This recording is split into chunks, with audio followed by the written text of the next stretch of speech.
Traveling with gold. Do you have to declare it at the airport? A guide coming up. If you own physical precious metals, whether it be coins or even bullion, there may come a time when you need to fly with it, unless they are in your Gold IRA account, which you wouldn't have to actually carry around. The question arises as whether you have to declare your gold at the airport. We all know regulations exist and can often be tricky to navigate. So today, we'll cover the following. Can you travel with gold and silver bars and coins? How much of it can you carry to the USA? TSA regulations with precious metals on domestic flights, and how much gold is allowed on international flights. And without further ado, let's get flying! Traveling into the US with gold.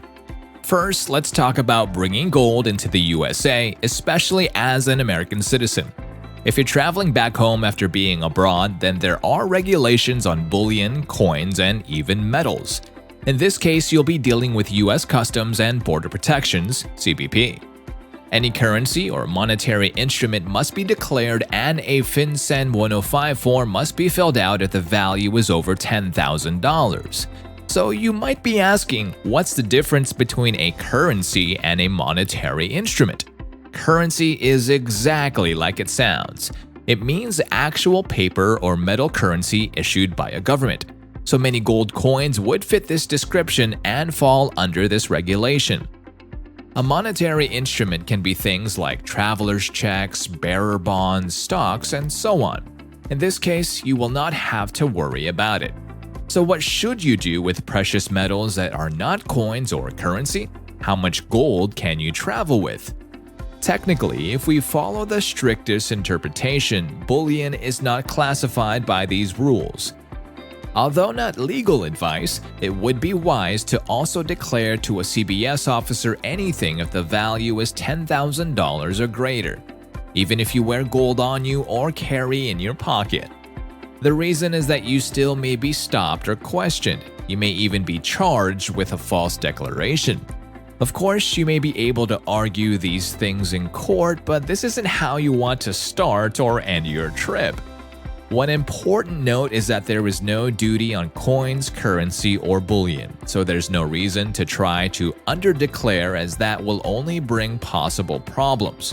And one last thing, there's no limit on how much you can travel with, but if flying from Cuba, Iran, or Sudan, then gold coins or bullion are not allowed entry under any circumstances. Traveling into the USA. You have to fill a FinCEN 105 form if you carry more than $10,000. There's no duty on coins, currency, or bullion. There's no limit on how much gold you can travel with. Bringing coins or bullion from Cuba, Iran, or Sudan is strictly prohibited. Traveling within the USA. You are free to travel anywhere in the States with gold or currency. There is no limit on the total value, but $10,000 or more has to be declared. Notify TSA both before the flight and during the check-in process if carrying a larger amount of coins or bullion.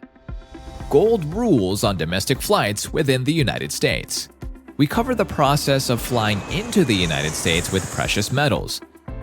Now we'll look at what happens when traveling domestically within the country. In this case, you'll be dealing with the TSA. You are free to travel anywhere in the States with gold or currency, and there is no limit on the total value. However, this doesn't mean that traveling with large quantities of gold won't raise the suspicions of the TSA. This is why you should notify them both before the flight and during the check-in process. So while not technically a formal declaration like when entering the United States and filling out a FinCEN 105 form, you should still declare it to avoid any hassle. One thing not to ever do is to try to hide anything from the TSA. This will definitely arouse suspicion if they find it, and you'll likely miss your flight as they try to learn why you are transporting large quantities of undeclared physical assets. Also, when they X-ray luggage, the gold will block the view of the X-ray scanners. This means they will have to inspect to see what's underneath for security reasons to make sure nothing is being hidden.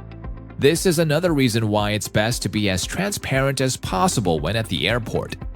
Remember, you can request a private screening room if the TSA agent will want to inspect your precious metals. You're also allowed to have one companion in the room to observe the process.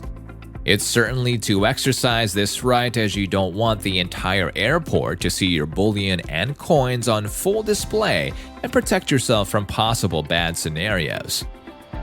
Main tips when flying with gold. When flying with precious metals of any kind, it's a good idea to follow a few best practices to avoid any chance of theft or loss. Never put your gold in a checked bag. Always carry it with you on board the plane and in a bag or luggage you can keep an eye on.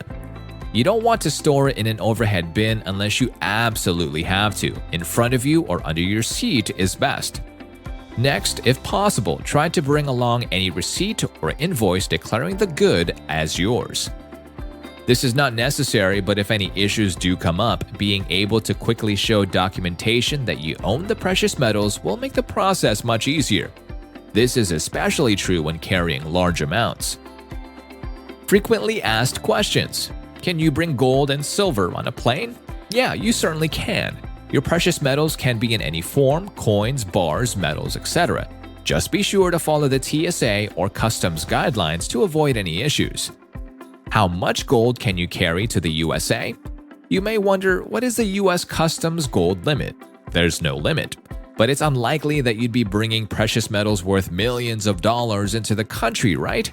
In any case, anything you carry that has a value of more than $10,000 must be accompanied by special forms like FinCEN 105. Can I carry gold in domestic flights?